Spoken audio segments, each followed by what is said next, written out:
Yaani baba anakuambiaje huyu atakuwa atoke. Ana mazoea mabaya. Mimi nakwambia nikwambia umemlea vibaya au unamdekeza. Lazima tena. Mtu siku 3 huko nyumbani.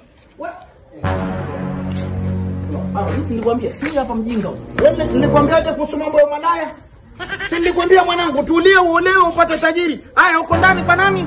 Kwa rafiki yangu nimekuja kujisomea baba kwa ajili ya mtihani. Rafiki yako kwa nani huko? Kuja kujisomea. Huyo rafiki yako mimi kumuona hata siku moja, majumba yote nimetafuta. Huyo rafiki yako anamtaka kama alivyo. Nisikilize, nisikilize. Sasa nimekuja kusoma. Wewe umeshinda kusoma ndio.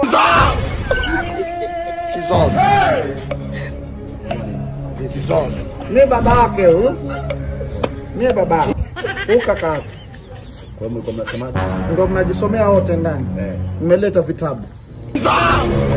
Kwa hivyo unamfundisha somo gani binti yangu? Unasemaje? Hapa ndani sisi tunasoma afu mimi nakuja mbele kuna watu wamelala. Na unasoma? Toka.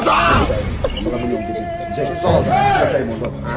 Ondoka sasa. Kwa sababu unaondokaje unamwacha mtu wetu? Chakua ondoke, mimi nakuja hapa mnajaza kelele. Mwingia ndani mchini. Alafu ni tafuta baba mwenyewe. toka ondoka, chua time mzee. Hivyo mimi sinaambia hivyo kwa binti yangu, sinaambia hivyo.